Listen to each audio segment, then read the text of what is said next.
जय हिंद, मैं इब्राहिम। आप देख रहे हैं सत्य शोधक नंबर 1। ये जो गाड़ी आप मेरे पीछे देख रहे हैं, to go treatment of waste on the गो।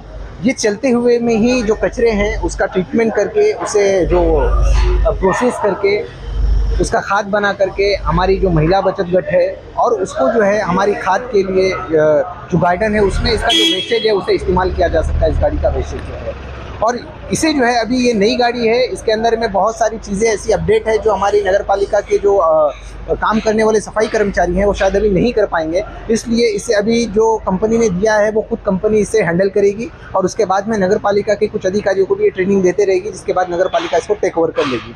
प्रताप सरनाईक की पहल ने ये बहुत अच्छा काम किया है, पर सवाल एक खड़ा होता है ये कि क्या जिस तरह से गीता भरत जैन जी ने जो 20 लाख रुपए की एक वो मशीन थी, आपने स्क्रीन पे भी हो सकता है मैं आपको दिखा दूं कि वो जो सारी चीज़ें हैं, 20-20 लाख रुपए की 12 मशीन आई थी जो कि इलेक्ट्रिक बेसिस पे चलने वाली थी कचरे उठाने के लिए। पर क्या वो गीता जैन जी की जो निधि से आया हुआ था 2 करोड़ रुपये से ऊपर की वो जो मशीनरी थी, उसका आज क्या हाल है? वो गुमशुदा है, दिखती नहीं है। क्या एक सवाल यही आकर के यहाँ पे भी है कि जिस तरह से ये जो गाड़ियाँ आएंगी तो ये जो 1.5 टन कचरा डेली लेकर के इसको जो रिसाइकिल करके इसका खाद बनाएंगी, तो क्या ये भी जो है कचरा ये भी उसी तरह से गुमशुदा लिस्ट में तो नहीं आ जाएगी? प्रताप सरनाईक की ये पहल तो बहुत अच्छी है, पर हमें ये भी उम्मीद, हमें ये भी आशा है प्रताप सरनाईक जी से कि जिस तरह से हमारे दूसरे एमएलए की जो लाई हुई निधि जो है वो वेस्ट ऑफ मनी दिख रही है, उसी तरह से आपकी निधि ऐसी नहीं होनी चाहिए। आप थोड़ा इस बात का ख्याल रखेंगे, और जो गाड़ी आपने लाई है ये हमारे मीरा भाईंदर के लिए मुझे ऐसा लगता है कि काफ़ी ज़्यादा फायदेमंद हो सकती है अगर इसे सही तरीके से मेंटेन किया जाए तो। आइए जानते हैं प्रताप सरनाईक जी का क्या कहना है, और जो इस इंजीनियरिंग के अंदर में जो लोग शामिल हैं इसको बनाने के अंदर में, उन लोगों का क्या कहना है इस विषय पर, आइए जानते हैं। सबसे पहले आप सभी लोगों को धन्यवाद देता हूं, और खासकर राज्य के मुख्यमंत्री आदरणीय एकनाथ शिंदे साहब को बहुत दिल से धन्यवाद देता हूं कि मीरा भाईंदर की जो कचरे की समस्या है वो खत्म करने के लिए उन्होंने 150 करोड़ की निधि इस मीरा भाईंदर महानगर पालिका क्षेत्र के कचरा प्रकल्प के लिए उपलब्ध करके दी। और उसमें से हम 2 प्रकल्प कर रहे हैं, जिसकी वजह से गीला कचरा और सूखा कचरा जो अलग अलग हो जाएगा, और उसका जो भी प्रक्रिया होती है वो प्रक्रिया होगी। साथ में 20 टोगो वैन हम लोग ले रहे हैं। वो टोगो वैन के माध्यम से गीला कचरा जो है उसमें डालने के बाद तुरंत 7 दिन के बाद में जो खत है वो मिलेगा, और वो खत का विनियोग हम महानगर पालिका क्षेत्र में फूल पौधे और जो गार्डन्स है वो गार्डन को ऑफर सकेंगे। कुछ तो इतना खत ज्यादा पैमाने पे उपलब्ध होगा कि प्राइवेट सोसाइटी के गार्डन में भी हम वो महानगर पालिका के माध्यम से मुफ्त दे सके, या शायद महिला बचत गट जो हमारी है, महिला बचत गट के माध्यम से 1-1 किलो 2-2 किलो की बैग हम उनको बना के वो भी लोगों को बेच सकते हैं। ऐसा हमारा एक हमारी विचारधारा, और उस माध्यम से हम खर्चा कर रहे हैं।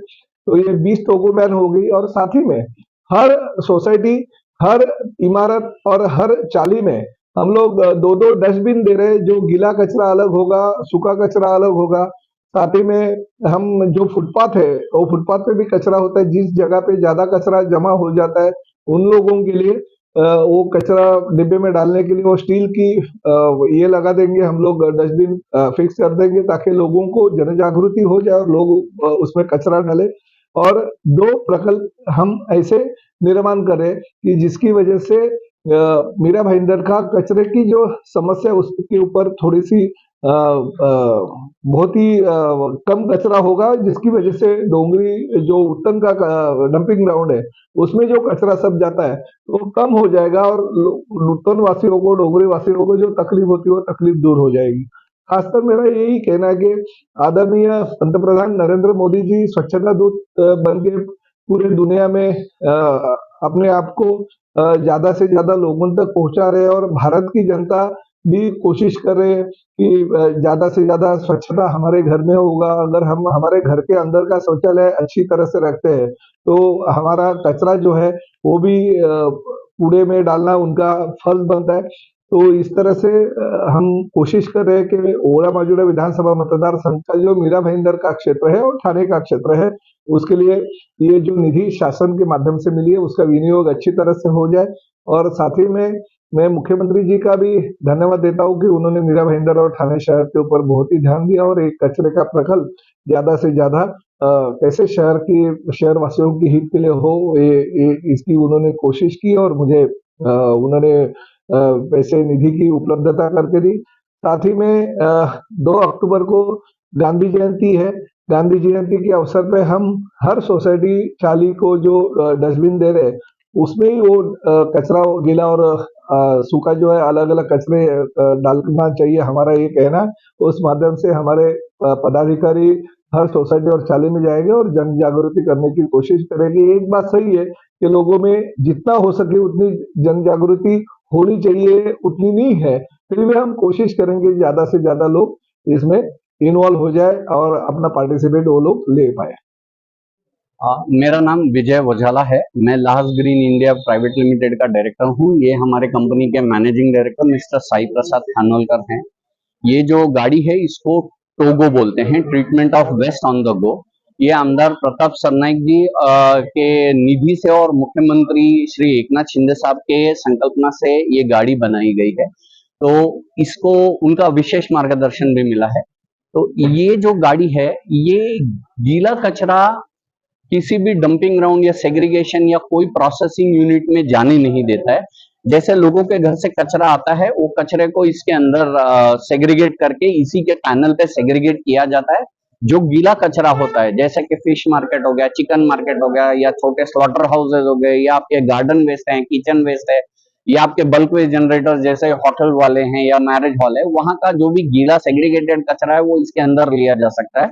उसको लेने के बाद में इसके स्क्रू प्रेस होता है, स्क्रू प्रेस में इसका डी वाटरिंग प्रोसेस हो जाता है। उसके बाद में इसको अंदर श्रेड करते हैं। श्रेडर के बाद में ये बायोडाइजेस्टर प्रोसेसिंग के लिए अंदर जाता है, जो थर्मोफ्लिबिक बैक्टीरिया के साथ में हमारे पेटेंटेड टेक्नोलॉजी है, ये सारा प्रोसेसिंग होता है। इसके अंदर आप हर दिन 1.5 टन कचरा डाल सकते हैं, गीला कचरा। तो आज डाला हुआ कचरा अगर सपोज आपने 1 टन डाला तो आपको 8वें दिन लगभग 10 से 15% का आउटपुट मिल जाता है। इनपुट का 10 से 15% आउटपुट मिलता है इसमें। तो जो इसका जो डी वाटरिंग प्रोसेस होता है वो भी हम लोग कहीं रास्ते में नहीं फेंकते हैं, उसको नीचे स्टोरेज है जो पूरा एसटीपी में ही छोड़ा जाता है फॉर द ट्रीटमेंट के लिए। ये पूरी टेक्नोलॉजी आईआईटी मुंबई की पेटेंटेड टेक्नोलॉजी साता के साथ में चलती है, और इसको ये पूरा ग्रीन व्हीकल है, ये सीएनजी पे चलती है, और रात के टाइम पे इसको जब पार्क किया जाता है तो उस टाइम पे ये इलेक्ट्रिकल कनेक्शन के ऊपर चलता है। और इसके अंदर आईओटी बेस्ड टेक्नोलॉजी है, जीपीएस ट्रैकर है, सीसीटीवी है, और इसके ऊपर एसपीवी भी है, सोलर फोटोवोल्टिक टेक्नोलॉजी भी है। यानी जितना हम लोग नेचुरल वे में इसको जो प्रोसेसिंग कर सकते हैं वो सारा करने की कोशिश किया जाता है इसमें। और इसका जो कंपोस्ट है वो रेडी टू यूज होता है। आप किसी भी 1:10 के प्रोपोर्शन में आप मट्टी में मिला के आप किसी भी बाग बगीचे खेत खलियान में कहीं पे भी इसका वापर कर सकते हैं। और ये आमदार प्रताप सरनाईक जी के निधि से उनके ही प्रयत्नों से हम लोगों ने ठाणे म्युनिसिपल कॉर्पोरेशन में ये ऑलरेडी गाड़ियां दी हैं और काफी टाइम से काम चल रहा है इसका।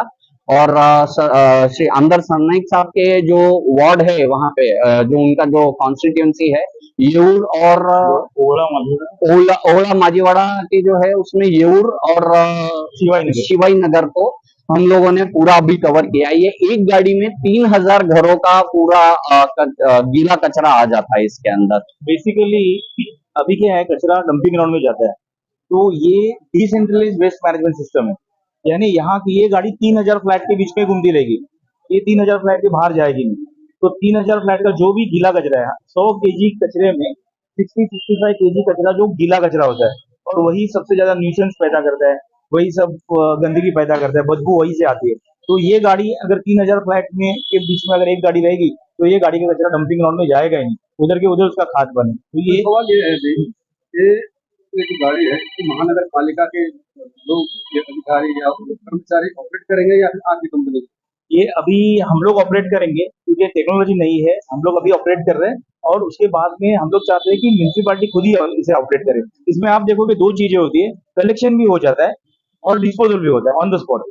यानी कलेक्शन के लिए अलग मैकेनिकल मैकेनिज्म और कंपोस्टिंग के लिए अलग मैकेनिज्म करने की जरूरत नहीं है। दूसरा और एक चीज बताता हूँ कि इसका और एक फायदा ये है कि आज हम लोग 10-12 साल से हम लोग बोल रहे हैं लोगों को कचरा, गीला कचरा अलग करो, सूखा कचरा अलग करो, लेकिन प्रैक्टिकली ये पॉसिबल नहीं होता।